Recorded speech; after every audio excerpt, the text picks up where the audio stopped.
Yo, yo, yo, yo, yo, yo, yo, yo, yo. I guess that's good. Okay, hello everyone. Before we begin on the event, I do want to start by saying thank you to everyone for coming out. Thank you to Nate for the food. I'd also like to thank Kendra and the team for helping out with this event, and all the organizations, Black organizations, for spreading the flyer around and posting it, and all my friends who posted it as well. I appreciate y'all. So without further ado, I would allow the Hello Black podcast from Oakland, California, do what they do. What's happening? How you doing? We had some technical difficulties, but we got this thing shaking now. We had some air difficulties, so we was in the air for hell long. Like, we really took off at 2 and got here at like 5:30. Like, really stressing on the Uber, like, bro, you need to get here right Who now. likes flying in this? Does anybody in this room like flying? Yeah, exactly. Bro, like, I for real, like, I haven't prayed. I know we on like a Catholic campus. I haven't prayed for hell long. Like, I went to, bro, I'm serious. I went to De La Salle and Concord. Like, it's a Catholic high school, you feel me? And I was like, man, I'm about to pray again, like, hell with turbulence. Like, yeah, it was not cool at all. I was not rocking with it. Yeah, I don't know if any of you here have had like a near-death experience, but there comes this point where you just accept whatever's about to happen is about to happen. And there was that one point when the plane just started shaking. I was like, damn. And I was sitting next to a flight attendant. And I saw her get worried. I was like, Okay. You want to know when I knew shit was getting real? Was when the white people was scared. Oh shit, it's really over. Like, they started yelling had any fears. Like this white woman next to me was like, oh, shit, it's going down. And I was slapping some music too. I don't know about you, but you wasn't the music when that happened? Nah, bro, I was chilling. I was listening to music. I heard that shit. I was like, oh shit. Like, you know, you can tell when a white person yells. It just be like, ooh. Like, you know, it's real. But long story short, we went through a lot to be here with y'all today, so I'm super grateful to be in the room with all these beautiful black faces. Shout out all my black people. Before we even get started, we want to make this claim that this is a safe space for all black people. And if you're not with the liberation of all black people, this ain't the space for you. You should probably cut. Yeah. Doors right over there. All black people. So what we mean by that, you feel me, is like, it ain't just for black men. You feel me? It's for all of us or none of us, right? I know you probably see two niggas like, it's like, but we really about the liberation of all black people. You feel me? Like, all of us gotta be liberated. And if all of us ain't liberated, we ain't free. Hold up. You already finished my sentence. You rocking. It's good. It's good. So, you know, we got a good show in store. It's been a long ass day. I ain't even finna lie. Like, it's been hella long. But episode 28. It's episode. How many of y'all listen to Hella Black? It's okay if you don't. You ain't got a lot. You know. Okay. You gonna learn today. So we're gonna have some new listeners. You know, we on iTunes, SoundCloud. You feel me? SoundCloud for free. iTunes for free. We ain't on top yet. Jay-Z ain't fucking with us yet. Bruh, for real, my Jay-Z tap in. Rock Nation. It be your own niggas. Yeah, we gonna talk about how now all your kinfolk is your skinfolk. Alright, for sure. Yeah, I mean, even if it was bad, we probably still, I don't know. I can't change the way I talk. If you listen to Hello Black, you know that we are with this shit, so. Yeah, we got some notes and shit, but like usually, like it's awkward for us making notes because usually we don't make notes. Like, if I'm keeping it a stack, like we just get a bottle and pull up. So that could be for better or for worse. You know, we've had some bad episodes, but you know, we got 5 stars on iTunes, you feel me? So we be rocking. But you know, so putting an outline together feel kind of weird because we usually just kind of talk. Like on the drive over to wherever we recording at, you feel me? Yeah. We just talk. You know, but I'm very grateful to be here, you know. Hell, black people at LMU, come on. Black people are just on PWIs. Yeah, I went to a PWI in Idaho, so y'all can guess what that was like. I never thought I'd be at one speaking. For those that don't know, this is like a really big moment for us just because like Hella Black started on like a very authentic way, but like we had a studio, a very small studio made from, you know, that like if you go to like a port and you see those like containers, those shipping containers, that's where our first studio was, in a shipping container, and it was like 7 of us pitching in on rent, and that's where we recorded not our first episode, but our second episode that's really like transcended the Hella Black podcast for us. So I would have never thought that some black students will be inviting us onto their campus to break bread with them. Like, bro, we just got to eat chicken for free? Like, man. I've done a lot of black shit in my life, but pulling up and having just hella soul food spread out across picnic tables, to do a podcast, I've never seen that. Ever. Hella lit, you feel me? We from the Bay, you feel me? We say hella. We say you feel me a little bit too much. I don't know, somebody commented was roasting my ass like, this nigga Blake say you feel me too much. I'm like, bruh, you ain't know the section we from, you feel me? Like. So again, for the folks that don't know about Hella Black is a podcast that's aimed at giving black folks a radicalized black political education.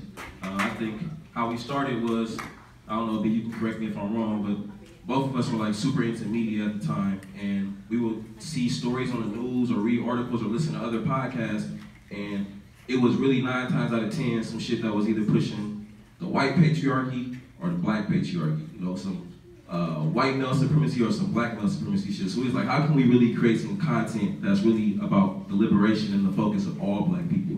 So that's how Hella Black started for us. Right, because you know, political education is real important. How can you talk about a revolution without having political education, right? So it's like, even for myself, I went to UC Berkeley, was a student athlete, right? But education, like you ain't really learning about your history when you come to school. You feel me? Like, these are colonial institutions. UC Berkeley, for instance, Joseph LeConte was the first president of UC Berkeley. He was a slave owner, right? He wasn't just a slave owner. That nigga was really like, all right, I'm gonna protect the Confederacy. He armed all the motherfuckers up. He's like, he was really the person who gave all them the Confederate straps, right? And he the first president of UC Berkeley. So what does it mean when we're black people in a white space, right? Yeah. Like, are we at a place of learning, or are we at a place of indoctrination? You feel me? Are we supposed to go to school and work at Goldman Sachs and the tech company, or are we going to go to school and use the tools that we learned here and take the resources back to the hood? You feel me? So it's like, that's one of the reasons why we started Hella Black, was to start political education, because a lot of times, like we have a privilege to be in this room, all of us, you feel me? Like, not everybody in here is students, but to be a student, to be a black student, you have some privilege. You feel me? You're on a protected campus, like, there's security, you feel me? Like, I was hoping that wasn't gonna give some trouble coming in here, you feel me? Like, you know, it's like a lot of privilege being able to go to school, a lot of privilege being able to be in college, right? So, like, for me, to make some shit that was accessible. Yeah, exactly. So, accessible, political education. You know, we ain't perfect, but we try. I mean, we still kind of trash, you know, just men are trash. I think we almost came to like compostable though, like, you know, so it's like we still trash, but like, you can compost us and, you know, we're gonna grow something back and not be hella harmful. Like, we ain't plastic, you feel me? So, but too, one thing we wanted to honor too is the land that we on right now, you feel me? We on native indigenous land. I believe it's Tonga, is that how you pronounce it? Yeah, so that's the land we on right now, you feel me? Like, all this land we on is fucking stolen by white settlers who came over here. They wasn't immigrants, they was colonizers, right? And that language is important, you feel me? Stole the land, committed acts of genocide, slavery, and this is where we're at, right? So I think it's very important to acknowledge our indigenous family, right? And I think black and indigenous people, we have a special bond, right? Because you can't talk about liberation without talking about the land that we on and the people that was enslaved on this land and built this land, you feel me? So we just wanted to honor the indigenous people before we started. So shout out y'all for having us. For those that don't know, we like to start. Shout out Harambe, did I say it right? My auntie would be hella mad if like, we have Kwanzaa every year. Like, I said Harambe wrong, like, she'd be like, Blake, what you doing? Like, so shout out to all the folks that made this happen for us. We like to start off each episode with a segment that we call Black Joy. And it's really just a time for us to honor the hella black shit that happened to us in between the last episodes. So me and Blake gonna kick it off, and then we can get like 2 or 3 folks. Well, hold on. Why is Black Joy important? What about white joy? I'm assuming y'all can guess why white joy is important. To me, at least. I mean, everything is white joy. That's why black joy is important. Because when you wake up white and walk out into the world is your oyster. All these opportunities for black folks, we gotta be 2 times as good. So when we are out here being 2 times as good, I think it's important that we acknowledge that. Yes, love. So yeah, me and B gonna start it off with some black joy, and then if we could like pass the mics around to 2 or 3 people, we really appreciate it. You wanna kick it off, B? Put me on the spot. But I think honestly being here is like my black joy moment. You feel me? Having a week of work, but just really looking back on like how the beginnings of this podcast, like we never thought we would be doing shit like this at all. You feel me? We never thought we would be I don't know. We had a feature in Playboy. We had, you feel me, like, you know, we did a live show in Oakland. And to see how far we come and just like think about where we were back then, like, nigga, I had no job. Like, I was jobless, like, you feel me? Yeah. So to just reflect and see how far we came and just put it in effort, you know, following your heart, you know, that's my Black Joy moment. Also, I think, I said this on the last episode, but my great auntie, she turned 90. My auntie, great auntie Mindy, you feel me? She founded Martin Luther King Middle School in West Oakland. I'm an educator myself, like I'm a teacher, you feel me? So like just seeing all the educators in my family, like, and knowing that like I'm on this path too. I didn't choose it. I did not want to be a teacher. Like that shit hard, bro. Like for real. Like I know if there's some professors in here, they're like, yeah, like especially if you're a black professor, like man, like they try to really check everything you do. Like, oh, this isn't academic enough, you know. Oh, this language you're using, like, nah, bro, this is how I talk. You feel me? That was my Black Joy. What about yours, bro? Mine's a similar being in this space. I told you before I had like mixed feelings about it just because I'm critical of folks that do shit like this. I'm like, so many people have tried to like make money off the movement, go do like book tours, go do college shit. This is my first time ever speaking at a school for some money. To be real, I do everything I do for free. So this is like my first time being somewhere for some money and I felt hella weird about it. But like being here now, I have a lot of joy in my heart just seeing all the beautiful people in this space. And again, you know, Blake put something in my ear where he was saying we can be critical of ourselves so that we make sure we don't make the same mistakes as the folks that we critical of. Because you see too many people that get to really make money off this shit, right? Like they talk about all the work that's going on. They'll talk about black trans folks, black queer folks, black disabled folks, but not doing nothing to really help them. You know what I'm saying? So I just want to make sure that I don't fall into that space, which is why I was worried about coming here. I'm gonna make sure I hold myself accountable and keep, you know, staying in the field. But to being here with all these beautiful black people, that brought me a lot of joy. That's what's up. Anyone want to come up and share, you know, their moments of joy? Like, we think it's important to share joy, you feel me? Because especially living in this white supremacist society where we have, I don't even know his name, it's like Trump or some shit, you feel me? That orange Cheeto looking ass motherfucker, you feel me? Like, and Blake said anyone. I'm gonna be real, not anyone. Not anyone. You know what I mean when I say anyone, though, you feel me? For the black people in the room. I saw him right here. You want to come over here?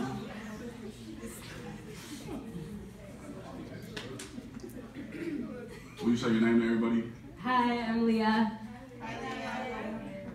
So my friend Hannah and I have been like meeting because we've been wanting to start a podcast for like the past like month and a half. And a few days ago, she texted me and was like, "Bruh, like I just saw someone post on their Snapchat story about this podcast called Hello Black coming through to campus." Hey. And we were like, "Wait, what?" So the fact that like one, just being here, once again, like just the privilege of going to school here is really amazing. Because I live in Nashville, so I'm like all the way across the country. But then two, being able to find someone with like similar creative interests to me, and like also like having this moment to hear you guys talk and see like how far you guys have come and like hopefully get a lot of insight from you guys. So I think it's really cool like just seeing you guys here speaking because it just goes to show that when you put your mind to something, it really is possible. So yeah. Thank you. Anybody else?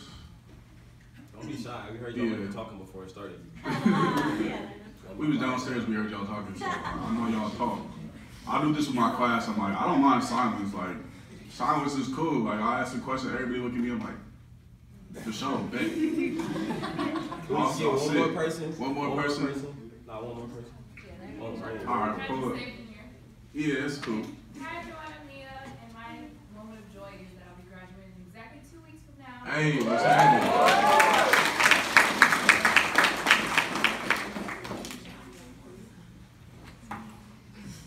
Appreciate y'all for sharing. So now we can like get into our epised.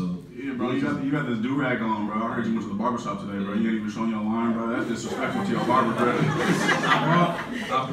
I didn't bring a brush, which is why I don't have my rag on. And I don't know. Somebody in here got a brush from my man's though. I know somebody. Let me tell y'all. It was a joke, bro. Come on, y'all taking this serious. I'm definitely not using nobody brush. But yeah, also my rag is like comfort for me, bro. Like, you know, if you're wearing scarves and shit, do rags, like I'm chill right now.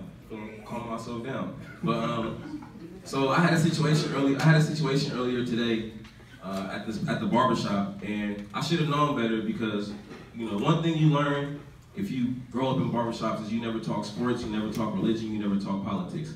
And and I did some dumb shit today, and I ignored that. And I just had a situation where I've been going to the same barber since I was 15 years old. Like, the nigga's like my uncle for real. We're going to the same barber shop. So me and him, we always chop game, but when it's me and him, it's different because he can really listen. And while I have no other men in there really pumping his head up full of bullshit. But this is one of the instances today where there was somebody else, and I haven't met this guy before, but we ended up on this topic of him raising a black daughter, and you know, I was telling him how like I don't have any kids, but I'm assuming like that's one of the hardest jobs in the world is to raise somebody who's gonna most likely be at, you know, like the bottom of the totem pole in America. I'm like, you know, raising a black woman is probably the hardest thing you could do. And so from that conversation, it kind of just bounced around, and we got on the topic of, I guess, like the black male experience versus the black woman experience. And I got into a situation where I was telling them that, you know, like being a black woman in America is way harder than being a black man in America. Period. And, you know, he was like, I don't know. So then I'm like, okay, well, nigga, I'm gonna give you some facts. I'm like, black women are more likely to be a victim of a violent crime. Black women are more likely to die giving birth than white women, Hispanic women, Asian women.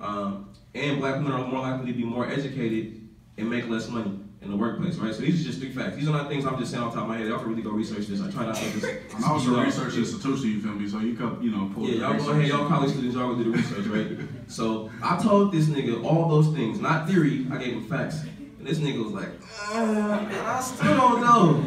And for me, I'm like, damn, bro, that's like me telling you, like, yo, that gas station where it says the dollar amount, like, yo, they charge you $3 a gallon here. And you like, I think it's $2.47. But, yeah, and that was, man, I know, like, black women, I'm pretty sure y'all deal with it. Not pretty sure, I know y'all deal with this shit day in and day out. And I found myself at the barbershop just, like, pissed, right? Hella pissed, hella frustrated. But then, even then, I started thinking about, like, okay, I'm upset. But at the end of the day, I don't have to fall victim to this nigga's logic, right? Because I still have privilege as a black cishet male. I'm still gonna be able to really have my way just like he is, right? You know what I'm saying? So, I don't know, that was just an experience for me today that, although as I get better with my politics and understanding of the world and like being more radicalized, I really understand the privilege that I have as a black straight male in America. And for so long, they've been telling us this lie, like the black man is the most oppressed person in America, we're the most targeted. That's bullshit. I'm learning that day in and day out. But it was really wild to see, bro, after giving him facts, to still just ignore everything I said. Like, I never felt that way before. Then I'm like, damn, so this is what it's like. Like, this is what it's like. And even then, just having the privilege, my privilege in that moment was just having to be upset and not fall victim to any of the shit that he was saying. You know what I'm saying? So that was just an eye-opening experience for me today. It was wild, having me thinking about all the privilege that I really do have. Yeah. Like, we all, you feel me, like when we started, we talked about, like, we all have privilege, you feel me? So, like, both of us as 2 black, cis-het men, you feel me? Me, I'm light-skinned, you feel me? Colorism, right? So, being light-skinned is giving me a lot of privileges, right? Growing up middle class, give me privileges. Going to a college institution, give me privileges, right? So, I think it's important that we think about, that's why intersectionality is hella important, you feel me? Shout out Crenshaw, Kimberly Crenshaw, you feel me? Like, that's hella important because when we talk about oppression, especially, like, in the black community, it's like, there's always that one, like, I'm gonna say it. There's always that one black man who's like, think he know everything in the space. And it's like, oh, black, race first. I'm like, how are you supposed to be a race first, like, but race and gender work at the same time? Like, am I just supposed to be black and what? That don't, you feel me? I mean, that's a privilege in itself to be able to tell somebody to ignore another side of them, right? Right. Yeah. So I think it's real important, you feel me? We think about the different structures of oppression that people go through, you feel me? Class, that's hella big, you feel me? Like, ableism, right?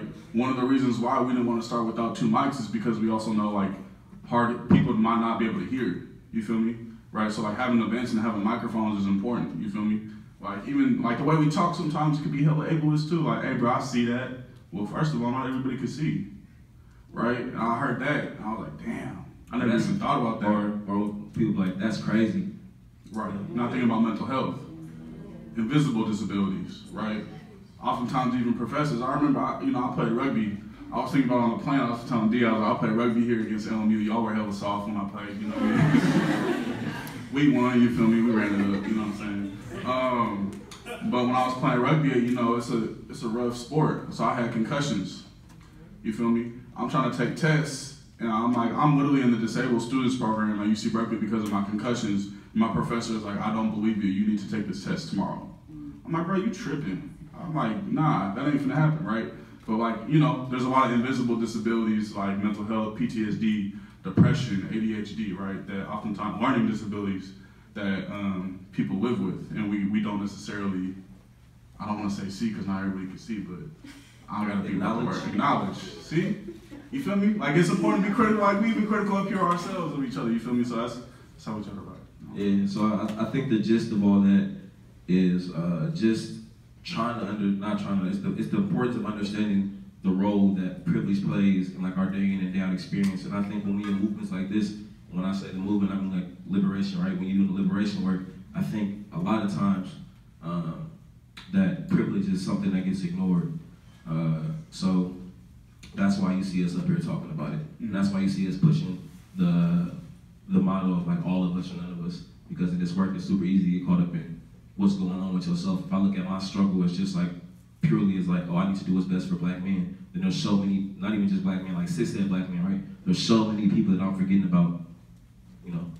Shout out to black women, shout out to black queer folks, because all these things I'm saying, like, it's something that I learned from them. You feel me? This is something that I'm, you know, re-saying. You feel me? So shout out to all them. You feel me? I feel like all my politics have been shaped by like black trans, black queer folks, black disabled folks. For sure. Like that's where I get like the most of my game from. That's all I read these days. There's no reason for me to read anything that a man has to say. There's no reason. I can't think of one. You ain't gonna read my articles, bro? I mean, yeah. I got a chapter coming out soon, man. Now, I feel you though. But I think that's why, like, you think about the Black Lives Matter movement, right? When we talking about privilege, it's like when you think about the Black Lives Matter movement, who do you think about first? We just shout out names.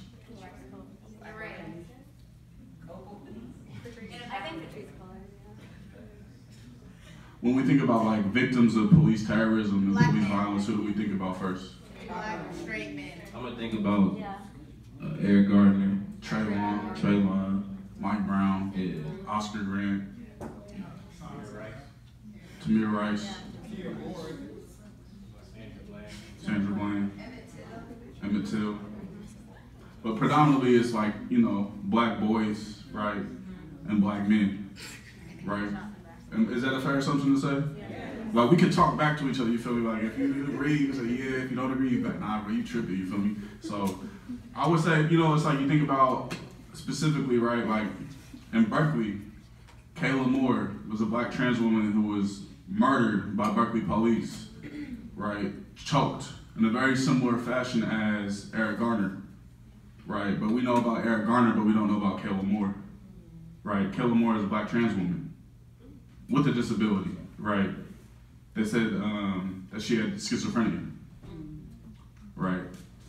But we know Eric Garner and we know I Can't Breathe, but we don't oftentimes, those stories don't become major public events, right? And that's a really, I guess it speaks to the testament of like privilege, right? Like even after death, you still see privilege playing a role in the way that their stories are covered, the way that these people are remembered, right? Like you're seeing cis-het boys and men being remembered, being the face of movements, when we have just as many black trans women, black queer folks falling victim to the same stuff. Yeah.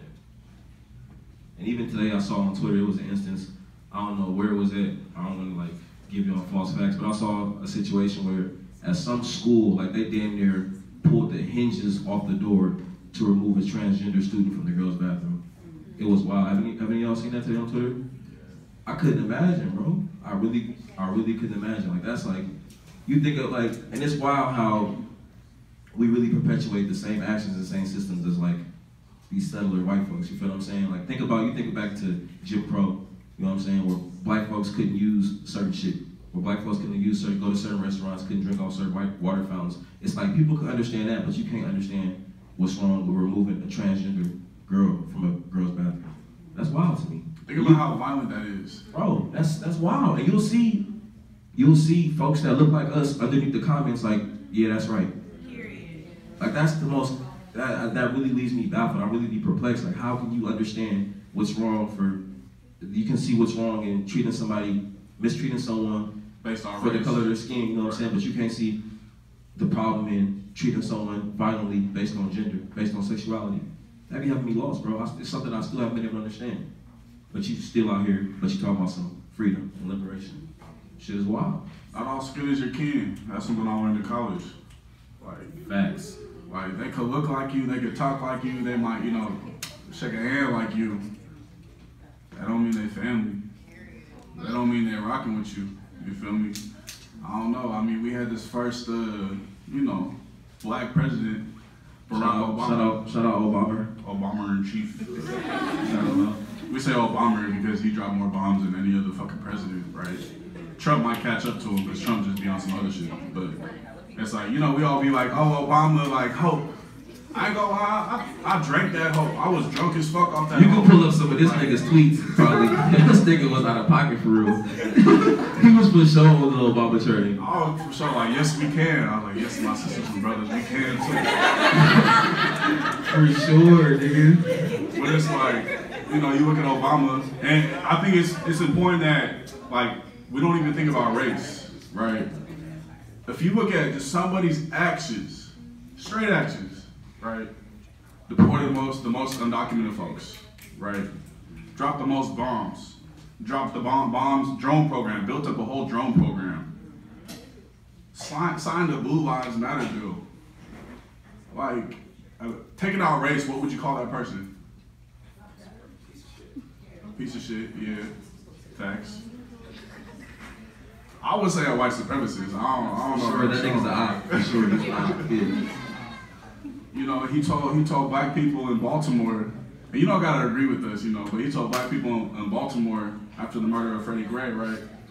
Y'all just need to pull your pants up and stop rioting. But then when old girl was speaking for the mass shooting that happened at what school? Rest in peace to the students that lost their lives. What school was that? Is that in Florida? Parkland. And who's the white girl that's been like the face of that movement? Whoever that white girl. I don't want to call her white. I don't know. Yeah. Is she white? Whoever Whoever the non-black person was that was involved in the face of that movement, he was for sure commending them. For sure commending them. I mean, I remember after there was school shootings is like, it's hard to even remember because in this white supremacist society, it's like, you have everything going for you, but somehow you still, like, white folks just shoot up schools. What the fuck is, I mean, yeah, white fragility, right? But like, I remember Obama after, I think it was Stony Creek, is that the right? Yeah, I remember after that, like, he was crying, right? Or he did a media conference and he had tears. And don't get me wrong, like, that's sad. Like, death is sad. Like, that shit's sad. But why do you have tears for that, but you don't have tears for Mike Brown? You don't have tears for Freddie Gray? Does all death matter, or does, like, only white death matter to Obama? I don't know. Yeah, I don't know. When we're critical of black folks like this, especially black folks that have been like idolized, a lot of people don't like that. Like my great grandma, she heard the way I talked about Obama, she would be sick. Like she would be pissed.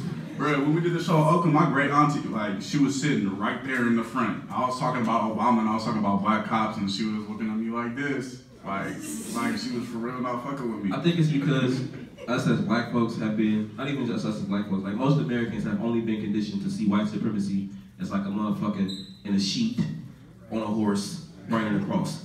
When really that's not what it looks like in 2008. I mean, it still looks that way in 2018 sometimes, you know what I'm saying? But not all the time. But I think that's why so many people have such a hard time connecting Obama and other black agents of white supremacy to white supremacy. I think it's history, right? When we're talking about history, oftentimes, you know, we hear, like, Thanksgiving just passed.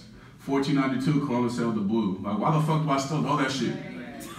For real, I'm 25 years old, I'm like, 1492, Columbus sailed the blue. Like, that's some third grade shit I was indoctrinated I'm in. for sure never learned that. I mean, you in Berkeley, nigga, like, some people's like, right, Berkeley's more, oh you know. my God. Berkeley is like, I don't know, some people's relating with me. This nigga hating on me right now. It's so good, but... Man, bro, I never heard that shit. Well, I remember that. But I remember at my school, they had us dressed up as, like, pilgrims and Indians. Oh, hell no. That's how. Like, there's for sure a photo of me dressed up like that, like... Burn that shit. Yeah. Burn that shit. Find it to burn it, bro. Because somebody gonna find that shit and post on Twitter like, oh, look at this nigga, Blake don't crack. I'm like, fuck.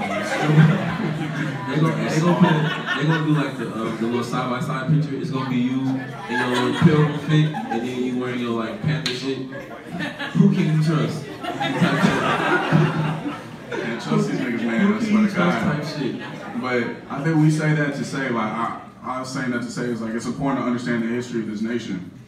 Oftentimes it's like we don't want to tell the truth about how this nation was founded. It's like, you know, the American dream and pull yourself up by your bootstraps.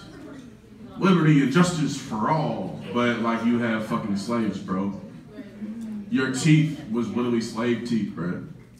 Like that whole story with it was George Washington, right? He has fucking slave teeth. He literally stole teeth. Like that's disgusting. But that's how disgusting these people are, right? There's not a lot. I don't know what the difference is between like Thomas Jefferson and George Washington and Donald Trump. In my opinion, it's like they still some white cishet males, right? With money, with land, right? And what are they doing? Terrorizing black people, right? So I think it's important to understand the history of, like, this country was literally founded on genocide. This country was founded on the enslavement of black people. That's facts. But you go to Texas and you open up a textbook and it says black people immigrated here. That shit ain't That's cool. what they call it, being put on a ship by force? By force immigration. That's wild. Never seen it. They say the victor tells involuntary immigration. What they probably call it involuntary immigration. Black folks is refugees. Like black Americans, like who literally had been born in this country, right? Or enslaved in this country, you feel me? Like are literally refugees, but we oftentimes don't see black people as refugees. I think about my own family, you feel me? My family from Louisiana, right? My great-granddaddy, he was a sharecropper, right? He was a dope-ass sharecropper. This nigga was growing hella shit, right? You feel me? But guess who he upset? The white man in the Ku Klux Klan, right? Because he was doing better than the white farmers. So what happens is a cross gets burnt, right, on his lawn. He picks up his family and says, all right, it's time to go. Then they migrate to Oakland and Berkeley, Alameda, right? What are we taking everything you got and just flee, right? That's a refugee. But oftentimes we don't look at the condition that black people live in today as that status. Like, oh no, we've been here for 200, 350 years. If slavery ended so long ago, we could just, everything is cool. No, we still living under the same constitution that call us 3/5 of the people. Right? 3/5, that's what I said, right? Yeah, that's exactly. Yeah.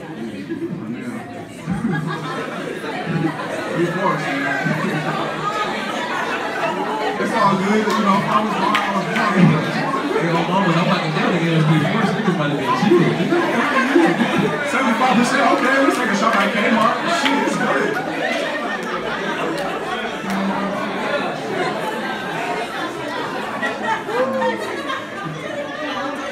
Shout out all my 3/4 out there. Hey, I'm for real. Hey, I'm gonna change my Twitter name to 3/4 for the beat. Oh my God, 3/4? That is groundbreaking, nigga. Oh mama, if Nana gave us 3/4, she would be a whole lot different right now. Period, nigga. 3/4? I'm fucking with 3/4. That means like, what? Yeah, we in our bag right now for 3/4, man. We out. We all partying, man. We need to start moving. 3/4. The 3/4 movement. 3/4 movement. Let us at least get 3/4 of a scholarship. Start the petition right now. Come on. Start the petition right now. 3/4, nigga. I'm with it. That's how fucked up this fucking country is. Like, damn, we cool on being 3/4, nigga. Like, yeah. Yeah. When they yelled out 3/4, I was like, that sounds kind of nice. That's why I was like, did I say something? might be on to something. Shit. Hella Black, episode 28. Wow, we're locked the fuck in. This is lit. We live we in LA? Is this actually LA? Because I know. Yeah. Because I don't know. Sometimes, like I went to Berkeley, you feel me? People be saying LA, but they're really from like Santa Clarita.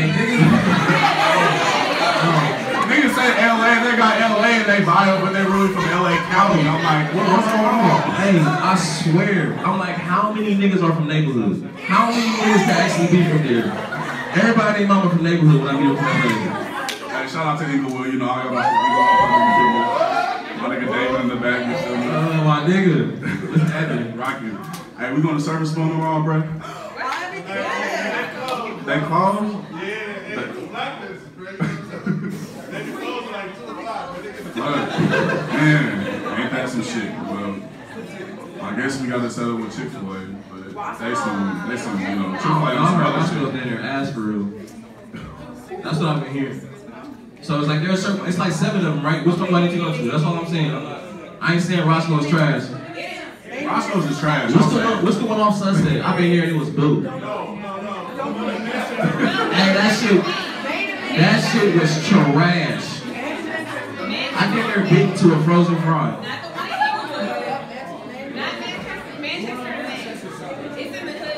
Hood, Capitol Hood, and then like Lowercase Hood. The one on Sunset was ass. I never know where I am in that group. I never know where I am. Fuck you. Yeah. I was talking to my nigga David, though. That wasn't just a fuck you to everybody. Like we actually like that's my we nigga. know that nigga. That's my nigga. We don't just be spewing hate. We know that. Hey, we really gotta be out here at 7:30. Like they gonna come here and kick us off. Alright, we gonna start a protest. I'm like, hell with black. You know, we got at least 21 minutes, something like that. I don't know, but not all your skin is your kin. That was like the main message, but it's like, you know, sometimes people think integration is cool. Like, oh, we're supposed to integrate into a white society on stolen land and somehow become free. That's because integration looks lit on paper.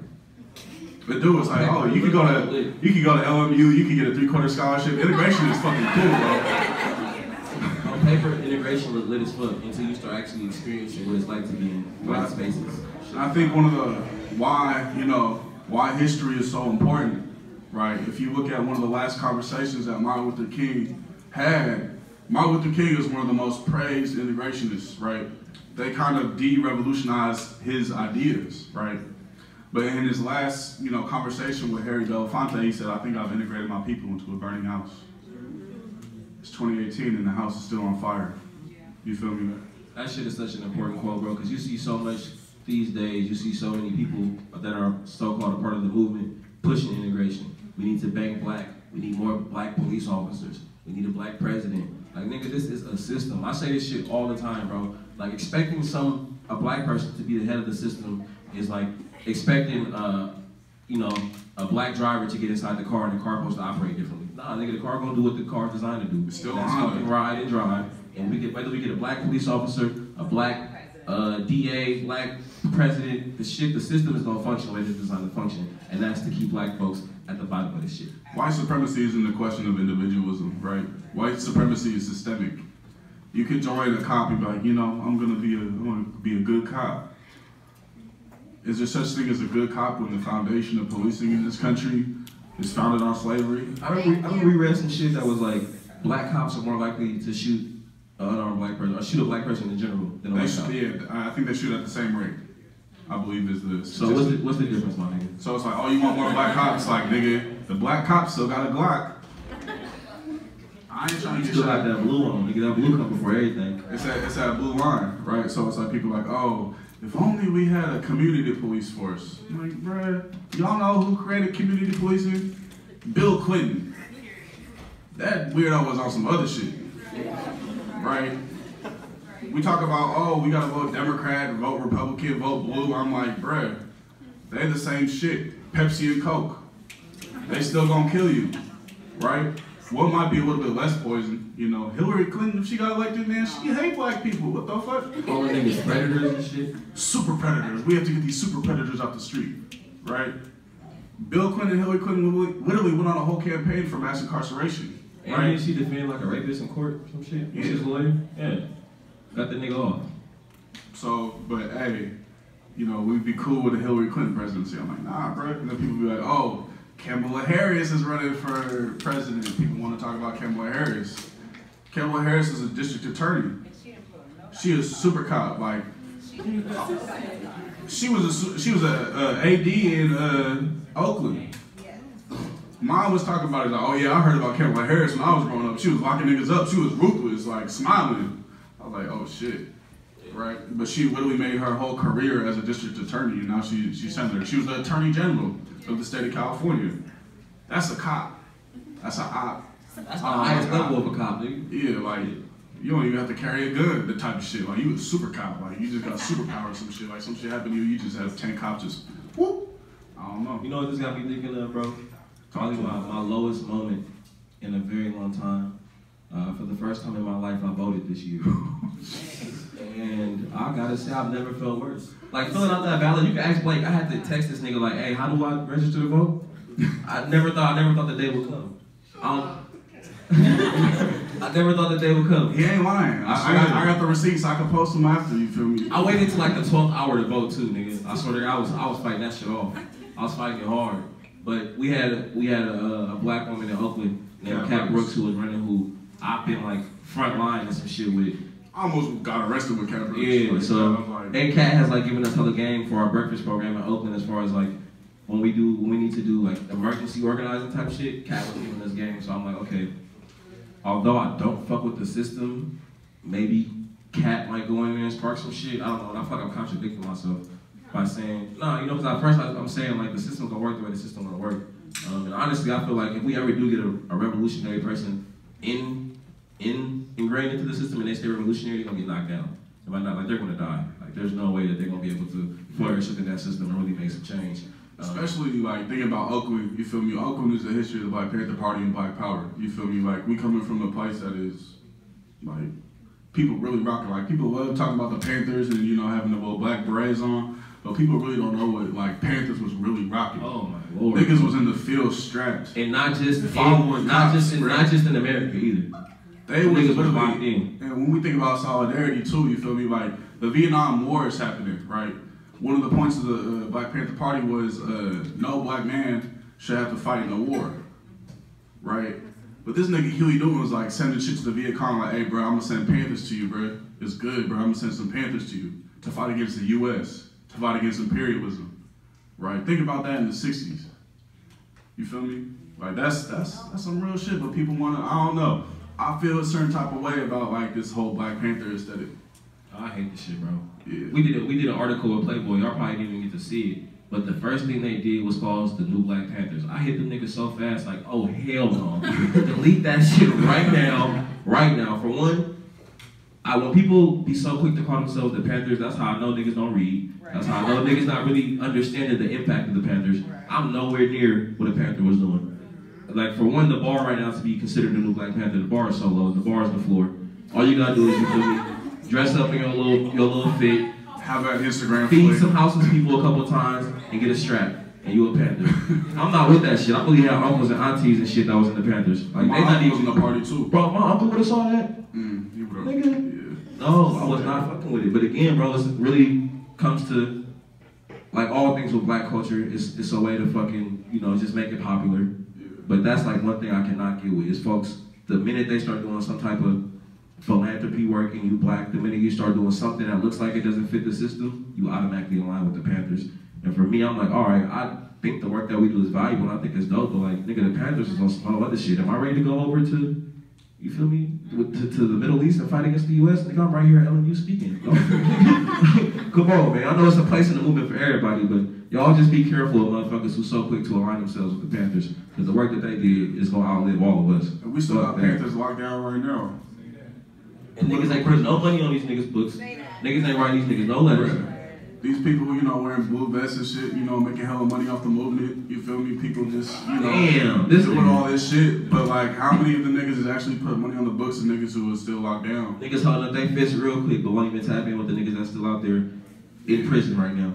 Come on. Niggas love talking about Ferguson and shit, but ain't putting no money on the books of the organizers who in jail for that shit. Ain't sending the families of the organizers that's been killed because of Ferguson. Ain't doing nothing to take care of the people. This niggas in Ferguson still down right now. Right? Simply for protesting. Literally, like imagine if we just went outside right now, we got our, feel me, we out there, not even violent with our shit.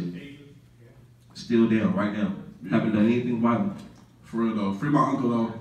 That nigga Jalil Mutakeem, he was in the Black Panther Party. He been locked down for 47 years. Like, locked down for a minute. Like, this nigga was like 18 years old when he got locked down. You feel me? Imagine like, there's people in here who are probably 18 years old. Right? Imagine being 18 and being locked down and being called, like, literally, the COINTELPRO. Like, Richard Nixon had a file on his ass, an 18-year-old. Richard Nixon, like the president is worried about an 18-year-old, right? So free Jalil, you feel me? Jalil Muntaqim look his case up, you feel me? You know, shout out to all the political prisoners, you feel me? Support political prisoners. If you got $1, put some money on their books, you feel me? Write a letter, let them know you know who they are, right? Because imagine being so isolated. But niggas, they still be so tapped in, it's wild. Like, they be hella tapped in. I ain't gonna say how, but they be tapped in. You know, people be snitching out here. Like, I'm like, they don't even realize they snitching, but they snitching. Like, dry snitching, real thing. A lot of niggas is really snitching too, like the niggas who be snitching on these sex workers. Oh, I don't fuck with them. Niggas is ops for real. I don't understand how niggas can say they hate the police so much and then be snitching on sex workers. It was so wild. When I snapped them first few threads, are y'all familiar with what we talking about right now? Is somebody not familiar? Can you explain the situation? So basically there was a situation where, I don't even know if it started with one person, but there's just like this thing on Twitter right now where motherfuckers are just like allegedly reporting sex workers to the IRS, right? Because like that's untaxed income. And it's, what was wild to me, like, I expected from like a white man to do it to a black sex worker, right? I can get that, like, hey, white supremacy, I can get it. But when I was seeing like black folks do it, I was sick. Like I was seeing like, I seen a situation where a black man was like, yo, how can I cancel a transaction to a sex worker? Or like, yeah, get their ass.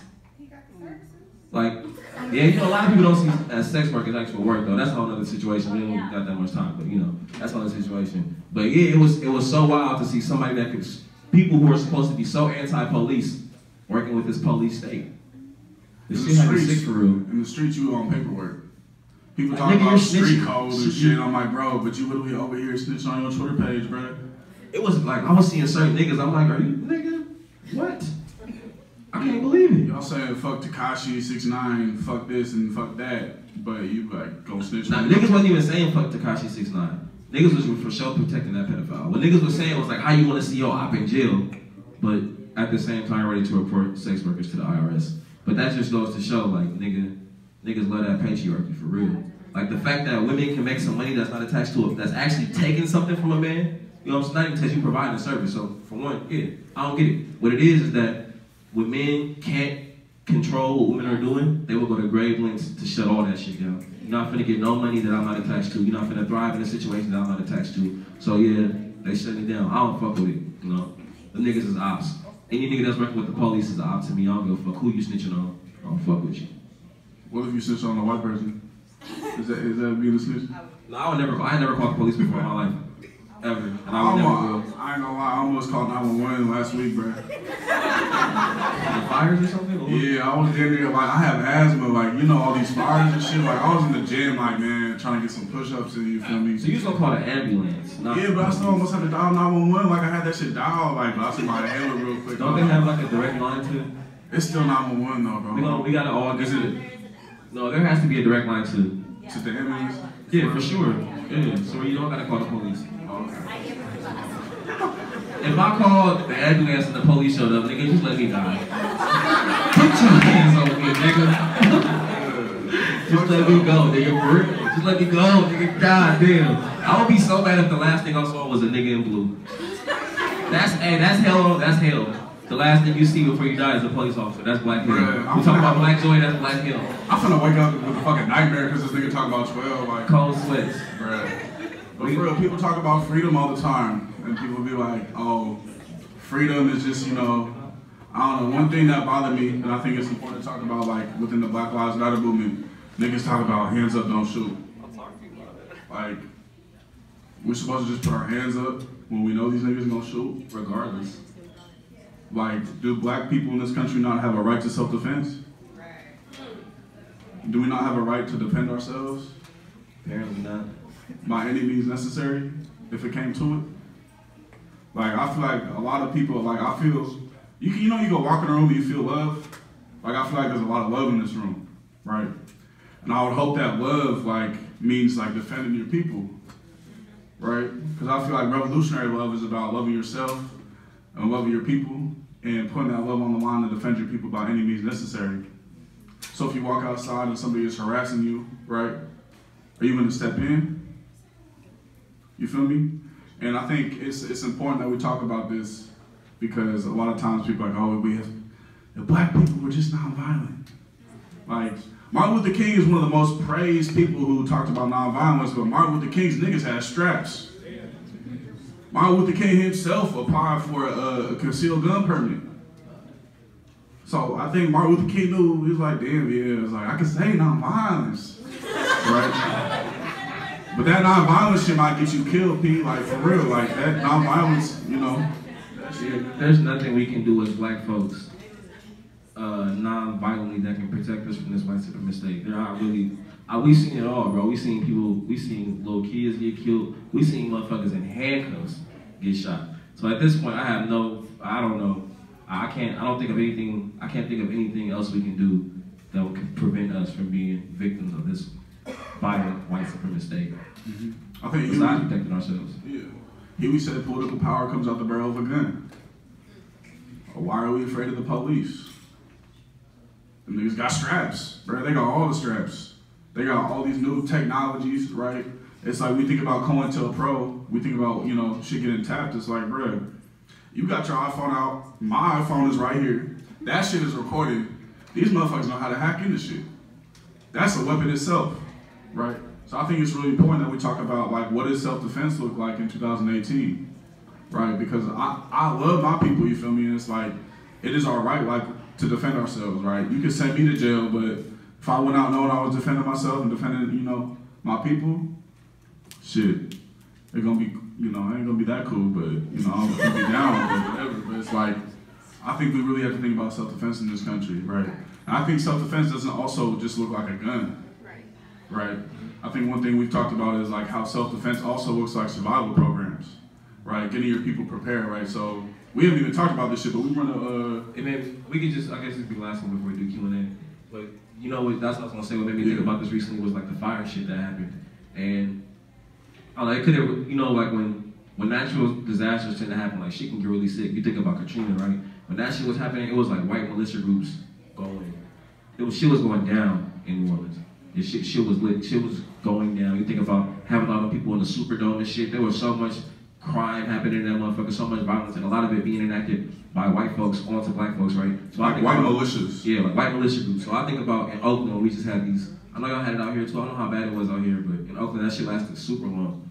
And in Northern California, like the smoke and the air quality was bad for super long. So we think about in terms of like if an earthquake happens, right, and like shit just falls apart, and now we all displaced, like my house crumbles, your house crumbles. Bro, we on a fault line, like it was bad. That could really happen. 100-year-old building I lived in, like. It was folks in Butte, which is in Northern California, it was folks just sleeping in like Walmart parking lots, right? So imagine if we all get to a place and we sleep in Walmart parking lots and there's white militia groups coming around. California, no, they strapped up. Yeah, California is home to some of the most, like, we have the most like white nationalist groups out of any place, out of any state. But you know, it's a blue state, people voted for Hillary, it's all good. It's like, not outside of like the hoods and like the actual cities, California hella red. Butte, where all those fires happened, Chico, that shit all hella red. Like Orange County, that shit hella red. Yo, hey, today they painted the swatches on the mural 50th degree. I seen that. The Panthers. I seen that. Yeah. That's violence, right? So when we talk about self-defense, like, bro, like we ain't joking about that shit, right? That shit is hella real. You feel me? And it's important that we, in my opinion, we prepared. You know, especially like thinking about survival programs in Oakland after earthquakes. It's like, who's the first people who's gonna get help? The rich, right? We've seen this play out time and time again. These are like we've seen it happen. Like you say, judge people by their actions, right? Like you think about what happened, even with was that Harvey that just happened in Houston? Yeah, the hurricane. Yeah, like the first people that are going to get help are the rich white folks. Right. I mean, you see it out here. It's like private firefighters. The Kardashians. Kardashians have like, this is what like neoliberalism, right? The privatization. I almost stumbled my words. Privatization of public Kim just goods. got somebody out of prison. She could have hired, you feel me? Man. I gotta get your point. I'm getting hot just thinking about this shit. But literally, you can hire private firefighters. And that, like, the amount of money, the amount of zeros you have in your bank account determines if your house is gonna stay. Right, so I think it's important. It's like, have an earthquake kit. Like, have a fire kit. You feel me? Like, I have a little, you know, earthquake kit in the bag. You know, but it's like, all right, what good is the earthquake kit if you can't protect your earthquake kit? If you're gonna get robbed. Feel me? I'm not gonna say what I'm talking about, but I think you know what I'm talking about, right? You gotta protect yourself. You feel me? I don't know. I don't know. They said we have to be out of here at 7:30, so hopefully Is that still the case? A few more minutes for a Q&A. Y'all good? We good? Yeah, take your time, no rush. Take your time, Pastor. I feel white. You said take your time. Oh, Take your time. it's good. It's good all the time in the world. Can we get into a Q&A portion real quick? Yeah. Is that cool? You got questions? I'm gonna be honest. We didn't put the disclaimer out there before, which we should have. Although niggas do know a lot, we don't know everything. So if you ask me something that I don't know, I'm gonna tell you straight up, I do not know the answer to that. Yeah, chemistry, that's not my forte. I don't like giving people theory, I like giving people facts. I don't want to say some shit and then you go look it up and it's completely wrong and it was just like, oh, this is my opinion. So we're gonna put that disclaimer out there real quick. If y'all ask us something and we don't know, we're gonna say it. So yeah, any questions? I don't need it. I wanted to make more of a comment about what you said about black women, like facts. No matter what type of writing assignment I get or project I get throughout school, I'm always focusing on black people. I would never write about white people in any of my papers because I want to expand my knowledge as well. But I do have some statistics for everybody else, like you said, because it is a fact, and I'm actually currently writing a paper on like black infant mortality rate as well as like black women. Can everybody dying. hear them? Can you hear me? Yeah. No, could you stand up? Yeah, sure. As well as like black women. Oh, shit. You locked up. But yeah, I'm like currently writing a paper for business law about like black women mortality rate, infants dying and stuff like that. And there are actually statistics back from about like 1993. So of course over time, like infant mortality rate has decreased because of other healthcare factors. But no matter what, the ratio has always been about 2 to 3 times more likely for black women or black infants. For instance, you look at it, 1940, the infant mortality rate for African American women, yes, was 72.9%. For white women, it was 43.2. You go down to 1970, African American women is 32.6. White women is 17.8, and then you get around 1989, and it's 17.7% for African Americans, but 8.2% for white women. So it also, like, I'm researching like other factors such as maternity, like weight gain and weight loss for black women, healthcare, because about 50% of women, black women at the time of delivery are still uninsured. Even throughout the pregnancy, still going to Planned Parenthood for visits and stuff like that. So yeah, just wanted to throw out some facts. We got some black scholars in this house, you feel me? Anyone up here? Want to come pull up so everybody can hear you, feel me? Nah, I'm cool. I talk pretty loud. Alright. So, I got here a little late, so I'm not sure if this was addressed or not, but I'm just kind of curious because I live in Inglewood as of right now, and I see the effects of gentrification every day. It's also affected Crenshaw. I'm from Carson, and Carson's been going to white people for a minute. Compton starting as well, and I know in the Bay you guys see it a lot, and gentrification has already begun, but I always kind of question, like, okay, it started, how do we slow it down, how do we stop it, how do we try to preserve black space as much as possible? So, like, what is your take on that, and what are ways that you're combating it, if you have any, or you know any ways to do it? Yeah, I mean, I don't have all the answers. I ain't Sway, you feel me? But like,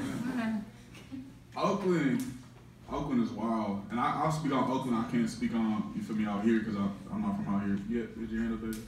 I was going to say, you want to check out an organization called the Uplift Inglewood Coalition. Yes. It's based out of the Social Justice Learning Institute in Inglewood, right off of Sentinel and Stepney. They do a lot of organizer work, and one of the things that they're doing is, since the mayor in Inglewood is for gentrification, right? What is he black? James is black man, and he's ready to sell it. He's the niggas you was talking about. What you want to do is, like, what other people coalition is doing is like, well, we see that the mayor, that the politics is on the side of developers. So, well, maybe we need to bypass the politics and go straight to the developers and target our organizers. Right, because they're the ones that pay for all the No One Prop 10 ads. They're the ones that are like putting all the money into the policies that are affecting us. So let's go straight. Let's take the fight to them, right? And let's alienate them and make them look evil. So in terms of the strategy, that's what people are doing, right? And there's people on the ground right now organizing around it. They meet every Tuesday from 4 to 6 at the Open Civil Center Institute. So if you're trying to go, pull up. Yeah, I think also like be tapped in with community organizations like what David was talking about, like Spit Justice is in the house too, you feel me? Lock in with Spit Justice, they're doing hella good work, right? But I think the question was about gentrification and how do we stop it, right? Like Oakland, like a lot of people come to Oakland and be like, oh, where the black people at? I'm like, niggas is still here. Like niggas is still out here, you feel me? But like Oakland has for sure changed a lot, and a lot of it is due to the tech industry, right? So we have like Silicon Valley, Twitter, Instagram, Uber, all that shit is literally right in the Bay Area, right? So you have all these white people coming into historically redlined areas, right? Redlining was a process of essentially banks discriminating against black people. You can only live in this area, right? Disinvestment, and the green line white people moved in, right? So historically black segregated communities that people, I guess, call the hood, right? The hood was created by white people, right? Now you see people coming in. I was like, bro, even where I live in West Oakland, I see like a white woman at midnight walking her dog with a golden retriever. I'm like, what the fuck? This shit crazy, right? This shit wild, not crazy. I'm working on it. To stop gentrification, I don't know, like, I think my real answer is like, bro, like white supremacy, we've seen how white supremacy works. And I think we do know, like, it's rooted in capitalism. And we do know it's rooted in the gun. So I think sometimes you have to pick up the gun in order to eliminate the gun, in the words of Huey Newton. And I think you have to be able to organize, right? Like, they're trying to build the A Stadium in Jack London, which is like right next door to West Oakland, right? And that is gonna have a big effect. I know they're trying to build a stadium out here. I'm sure that's gonna have a huge effect on the community, right? Because now all this money is coming in. These new, you know, all these gentrified houses, this shit look hella ugly too. They all look the same.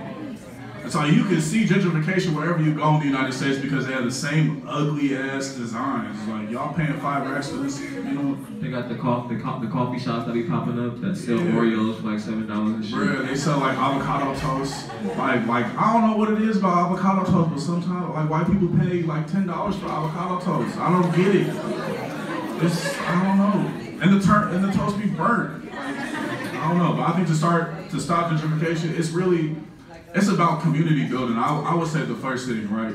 So like me and Delancey, we organized together, right? But before anything about organizing, before the podcast, like this is my brother, you feel me? This is my partner. And I think that's what's the most important about organizing is actually having genuine relationships with people. You can say fuck the police all you want, but like if you're really in the trenches, you feel me, fighting the quote unquote revolution that everybody talk about, like do you trust the person who's right next to you? Do you know the family of the person who's right next to you? Right. Do you know their parents? Do you know their life story? Do you know the things they've been through? You feel me? So I think at the very foundation, and oftentimes we can get caught up like in different, you know, it's like clout and shit and all this, I don't know, social media, we can get caught up in different things. It's like the relationship building, I think, is the very first thing that is part of revolution. You can't talk about revolution without talking about like organic relationship building, in my opinion. That's right. That's for sure. How do we stop this? Or do you want to add to that? No, you good. Y'all touched on it a little bit, but I'm just in the debate too, so I was trying to figure out what y'all thought about like the age trying to build a new Coliseum, I guess. And like what you thought the tap would do before like West Coast and Jack London, like y'all was talking about. I mean, I just look at what's happened in like history. I think when stuff like this happens, you tend to hear things like, oh, it'll bring more jobs, it'll bring this, it'll bring that. Then I think about the kind of jobs it'll bring. Like, all right, so I think I might be working at the concession stands. Like, how much money are they about to make working at a concession stand in Oakland? I know, nigga, I'm barely getting by on my salary. Like, you just heard me say salary. People for sure not getting by on hourly wages. So I look at that, because they always use that as an excuse, so it's gonna bring more jobs. I think about as development like that has happened in Oakland, the surrounding properties have increased, so we know rent about to go up. Can black folks even afford tickets to the game anymore, because we know ain't no black folks at the Warriors games. Bro, so I don't think Warriors anything positive. yeah. I don't think anything positive is gonna come from it for real. I don't know. It's why I got an ace tattoo on my arm too. I fuck with that shit. So I'm pushing it. I just want to make a comment about the gentrification because I'm from Albany as well. Want me to bring you the mic, bro? I can if you need to. Town business, man. Hello.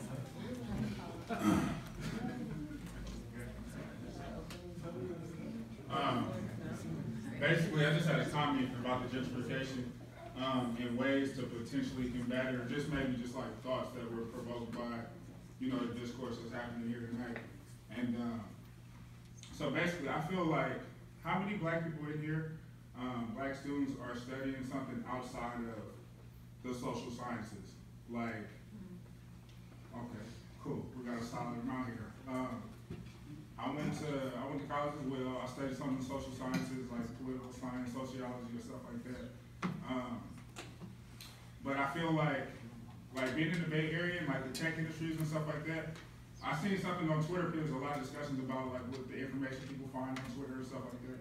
And it was about Amazon, and it said, I guess it was about Seattle or something like that. And it was like Amazon isn't bringing 50,000 high-paying jobs to your city. It's bringing 50,000 people with high-paying jobs to your city. So that's not going to embrace your community. That's going to replace your community. So if you have people who are coming with these high-paying jobs already, high-paying salaries, yeah, that's going to displace people that are making $30,000 a year, $40,000 a year, working for $14 an hour at the concession stands at the Oakland Coliseum, or you go to New Rams Stadium, or wherever you are. I feel like some of the opportunities, like, and once again, I'm speaking from the Bay Area, there's like a lot of tech industry stuff that's going on. Excuse me, I hate when I say that. But like a lot of stuff that's going on in the tech industry and stuff like that, you have to be knowledgeable in that realm to get those type of positions. And I also feel like, myself included, like I got a degree in political science. Like, it's not many people of color that study like math for a major or science for a major or anything like that. And I feel like we should also kind of like go in that realm a little bit so we could also, it's not, I could talk about this for a while. This is a lot of thought-provoking stuff. But like, this kind of goes back to the integration, but you shouldn't have to integrate to be able to be a part of what's going on in society and the economy. Hello. But to make yourself, I feel like it's just kind of like learning the playing field, understanding the playing field of where you are. You can't win at a game if you don't know the rules. It is a system. It is a system that you gotta kind of learn how to beat in some shape, form, or fashion. You have to learn how to play within it. You gotta learn how to bend the rules for it to benefit yourself. And it's crazy. It's wild. It's wild.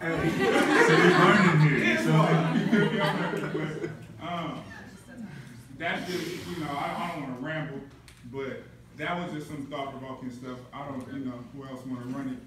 But I was just, you know. I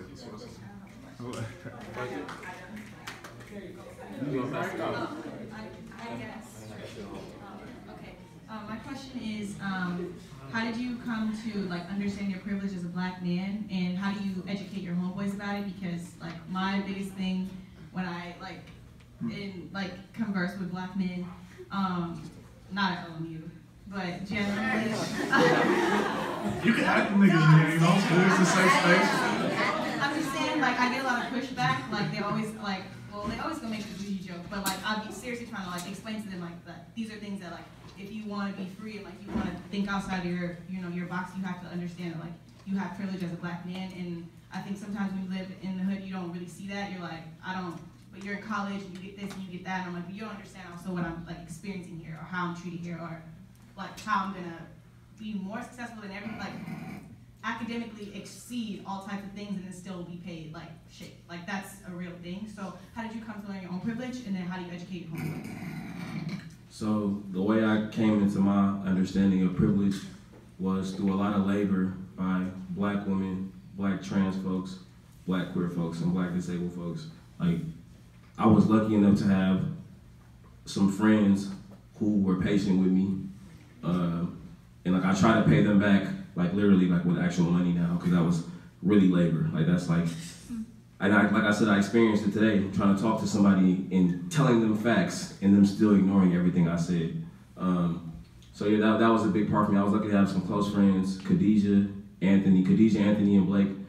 I would say are like 3 people who really took the time with me to like really push my thinking. And it wasn't also, I think for me, I really was someone that really wanted to see liberation. I was just not hanging around the right folks. I was surrounded by people who would feed me lies that I was the most oppressed person in America as a black man. So you're gonna encounter situations where folks claim they want liberation, like black men, for example, claim they want liberation, but as soon as you start speaking in solidarity and alignment with the black trans movement, the black queer movement, the black disabled movement, and they not acknowledging that, you already know what type of person you're dealing with for real. So I think for me, it was actually wanting to see black liberation for all folks that, you know, played a role in it, but really, like I said, my friends putting in a lot of emotional labor. So like today, I really got to see that emotional labor for the first time. I mean, like I feel like with most niggas in here, like if you identify as a male in here and you in a group chat with other trash men, like you hear the shit that niggas say, and it'd be wild for me. I'll be having conversations with my homies and like even just trying to get them to change the language that they use, right? Because I feel like sometimes people ask me, how could you be friends with him? I'm like, well, if I don't talk to this nigga, that's putting the labor on somebody else for one, or who will. So it's like, I got cousins and shit, I got uncle shit, I got a daddy, you know what I'm saying, who is trash by every sense of the word, right? But for me, I just try to take that labor so that the folks, you know, that identify as something other than a cishet man don't gotta do it. The shit is hard, and I'm sure you know it, all y'all know it, if you identify as anything other than a male, the shit is really hard and it's frustrating, and I don't know. But you also gotta be able to draw the line. Like at some point I realized that, okay, this nigga's an op. Like that's just what it is. Like this nigga is not gonna change his mind is made up, that's the enemy. And like no matter how much, you know, I think people gotta wanna change at the same time as, you know, you giving them the avenue and the tools and the resources to change. That sounds wow. Yeah, there's something else. I don't know about that.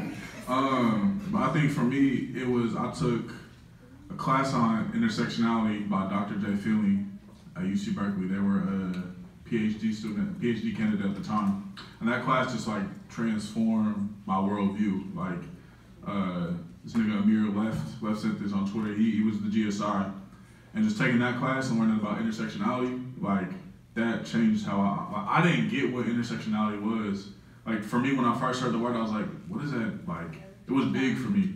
So I was literally in office hours, like, I don't understand it. And Dr. J was like, but you do. You talk, you understand it. So like literally like they drew it in the circles, like this is what intersectionality is. I was like, okay, that makes sense, right? So part of it is also just shit, reading. You feel me? Watching a YouTube video, like it's like we live in the age of information, right? It's like you can watch a video of Kimberly Crenshaw talking about intersectionality, right? There's so much information out, you know? There's also like, I remember, like when I was a junior in college, I didn't know what pronouns were, like, but my close friend at the time, their partner used they, them pronouns, and they kept saying they. I was like, what is they? Like at that point, I didn't know what that meant, but they explained it to me. I was like, okay, for sure, they, like, how do I learn more? You know, so I think it's also, you have to be willing to learn, and I think you don't have, the labor should not be put on the person who's experiencing the trauma the most, or experiencing the oppression the most. You feel me? So I think that's why we try to speak about it, you feel me? Like, we're not saying like, this is, oh, what we learned. It is what we learned, but we're not saying we created this knowledge, right? But we trying to pass this information, you feel me? So like, one thing I also help run, like, in my work role is like barbershop talks, right? It's where we get a bunch of black men into the room, right? Haircuts, niggas want a free cut, you know, especially in college. It's like, you know, especially if you ain't from like the Bay, you don't know where a barber is, you feel me? So we bring in barbers, and literally the last conversation we had was about consent, right? And I realized that a lot of the men in the room have never had an open conversation about what consent is. Grown ass men, right? So I think like it's about educating people, right? And it isn't up to the people experiencing the, you know, the oppression to educate, right? I think it's people like with privilege, like we have to learn, you feel me? And we gotta check our partners, you feel me? Have these conversations. And I think I think we also live in a cancel culture too, right? Like it's like, especially in colleges, it's like you said one thing wrong, you canceled. It's like, but also you just learned about intersectionality yesterday. Now you roasting your grandma at Thanksgiving dinner for not knowing what the word intersectionality is. Like, Grandma, how come you don't know what intersectionality is? Have you read Crenshaw? I was like, bro, you just read that in your syllabus like last week. You feel me? Like, I don't even know if you're gonna get the full ID right if you take the midterm. Like, it's chill. So I think it's about like learning the information, but like, I'm grateful that people have patience with me. You know, and I think we have to, but there's a line too. Like, if you want some trash, I'm not, like, you don't want to be, you know, somebody on some trash shit is like, bro, nah, we don't have to have patience with everything. The mic's still out there, somebody want to grab it. 2 minutes? I don't need, 2 more questions? 2 more questions. I don't need a microphone, but I have a question. There are some students in here, me speaking for myself, that is not okay with some of the things that we experience as Black students at a PWI currently that would like to see change. So can you speak more about your experience as a student organizer and some things you did to get the university's attention? I'm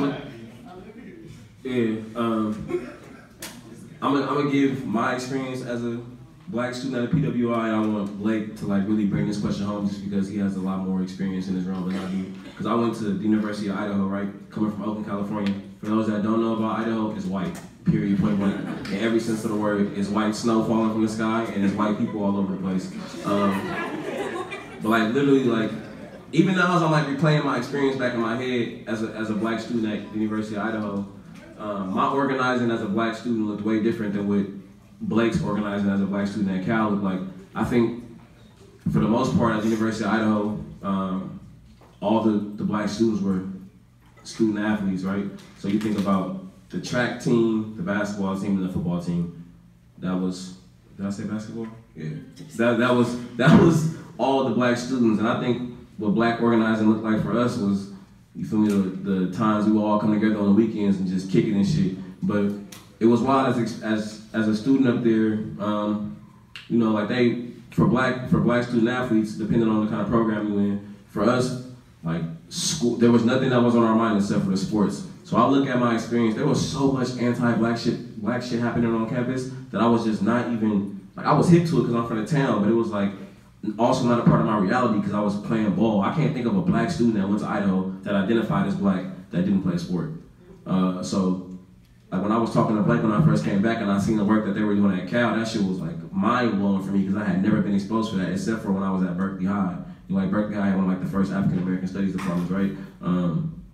So yeah, I had been so disconnected from that kind of organizing that it was wild for me to come back to Oakland and Berkeley and see the shit that Blake was doing. So Blake gonna tell you how to lead a revolution as a Black student at a campus. Yeah. I think, so I was a student athlete, and I think it's a very similar experience. Even at Berkeley, it's 2.9% Black on a good day, and we know a lot of Black people checking the box, or non-Black people are checking the box. Like, literally, like there's non-Black people checking the box. Like, say they're Black. I don't know why. Affirmative action ended in what, 1996, right? Yeah, something like that. I don't know, fact check me. So it's like for me, being an athlete, the only other Black people I knew was niggas on the football team, basketball team, and track team, right? So like it's very separated. It might be the same case even on this campus, right? The Black athletes sometimes, it's not, all right, for sure. Well, you know, Berkeley is very separated. So you have the Black athletes and you have the Black student population, right? And it's such a small population where like half of the 3% are athletes, right? So you have 1.5% students, right, that you might not see, right? So I think that was very challenging and isolating as like a Black student athlete. I'm like, why am I only seeing athletes? You feel me? But I got really politicized, I would say, in high school around Oscar Grant, but then the second come of it was around Mike Brown. So we organized a lot with the Black Student Union, and we shut down like the main campus eatery, I guess you would call it, the Golden Bear Cafe, for 4.5 hours. Like literally, like we kicked everybody out the cafe. Like niggas was ready to go to jail. Like we had jail support and shit, you feel me? Like, but we literally shut down the cafe for 4.5 hours in solidarity with people in Ferguson, right? And having the demands that Ferguson had up, right? just to be in solidarity. But before that, niggas from Ferguson came to Berkeley, was like, what y'all niggas doing? Like Tef Poe, like he came out to Berkeley, was like, what are y'all doing? And kind of challenged us, right? So the black community at the time, I would say, was very, I don't know. There's a lot of drama. I mean, it's kind of a lot of drama when you 3%, you know, and you're like all black and like, I don't know, like you might not all get along. It's like, you know, 3% is small. Like we ain't the same. You feel me? So there was a lot of drama, but like what was beautiful about the struggle is we all came together. We had 10 demands for institutional change at UC Berkeley. One of the demands was to found a Black Resource Center on campus. So a lot of our organizers, like we did hella organizing. Like we shut down Cal Day. Cal Day, that shit was wow. That shit was hella wild. I'm looking at David because he knows what I'm talking about. Like we literally, Sather Gate is the entrance to UC Berkeley's campus. There's 40,000 plus people on campus that day. And we like 20 niggas deep and we shut that down. Arm in arm. Like, nah, y'all ain't getting through here. These are our demands. Chancellor Dirks, you need to meet our 10 demands right now. You feel me? And literally white people were running through like it was Rare Rover. Like, for real, was hella bad. Like, you feel me? Like, I'm pretty calm these days, but I'm also an Aries. You feel me? If you run at my people, you feel me? If you run at my people, bro, like, this nigga David was damn near pulling me back. Like, I was really chasing after a motherfucker because he ran through. I was like, bro, nah, you're not crossing the picket line today, homie. Like, yeah, almost, yeah, I might not have been here. But thankful, you know, David, you know, he stopped my ass, right? But like, we literally, like, as organizers, we put our bodies on the line to fight for the next generation of black students. Like, the office that we had for black students was hella small. 6 people could fit in there. If I'm in there, you know, I'm not the smallest person, you know, maybe 3 people could fit in there, right? Like, it's hella small, right? So we fought for a resource center, we fought for more resources, and now it's like, I work at the center, right? I teach there. But because of black student organizing, our budget has literally, quadrupled? What's 5 times? It's 5 times what it was? I don't know. It's called what? Quintuple. Man, I ain't saying that. So, but because of like black student organizing, you feel me? Like our budget, we have a big ass budget now. We have 3 full-time staff. Like, and I've literally seen the change of, you know, from being a full-time staff there to seeing like what the students come in with, right, and the resources they have, night and day compared to what I had and to what like people out, you know, fought for had. Like it's mainly how things have changed. But I'm also very critical of it too. Like I think black students also is like sometimes we focus just on black students, but we don't think about the community outside. It's like we ain't too far from Inglewood. I saw the stadium when it was you know, flying in, all turbulence and shit, right? But like, how are we tapping in with the community and how are we bringing resources in from whatever campus you're on back to the hood? Right? Because we're privileged being in these spaces, in these college spaces. So how do you bring money back from your campus to the hood? I think would be something that I think we didn't do enough of, but I think it's important to be critical of. David, you had your hand up? Yeah, so just real quick, who asked the question about? I did. All right, what's up, fam? So one thing you want to do, right, is you gotta like, and one of the things we did at Berkeley, right, that I'm sure Blake will speak to, we talk like in a more intimate setting. Me and David, we rocked together. We was organizing this shit like 5 years strong in the motherfucker. Shout out my nigga, baby. Yeah, we're gonna hop it off the car. Hop it off the car, going. Yeah. Great. That's another topic. But on some real shit though, like one thing you want to do, right, is you have to research and know your context, right? Like, so it's not enough to demand just to demand, right? One of the things we did at Berkeley, right, you know, folks was interviewing different staff members, interviewing students, right, like taking straw polls in meetings so that we could figure out what do students need, what does the community need, what does staff need in order to best serve black students, and let's turn that into demands, right? So, you know, like doing that work is going to be important. Also, too, knowing who you need to talk to, right? Like, because, you know, you can't just run up at the president. Maybe the president don't make that decision, right? Like, so for example, right, like let's say they're cutting African American studies classes, right? Like, well, you might need to highlight the academic senate, right? You know, the ones that's making these decisions, right? Maybe that needs to be your organizer target. So all of that stuff matters. Right, when it comes down to organizing, is knowing your context, knowing your problems, and then building a campaign and strategy based on those problems, right? And again, like I said, I'm local, you know, and I do this shit for fun, so, you know, like, I'll ask your boy and Y'all fucking with Hella Black? Yeah. Yeah, I think we probably at our time, but y'all got y'all phones with you? Yeah. So one big help, you feel me? Like we've straight independent, you feel me? Everything we've done has been hella independent. We have no corporate sponsorships, you feel me? But you know, if you get Apple Podcasts, give us a 5-star review. That shit will be lit. Subscribe, you feel me? That'll be lit. We also on Patreon. You know, we have some extended episodes up there. But we usually, that's like, if you're white and you're listening to our shit, pay up.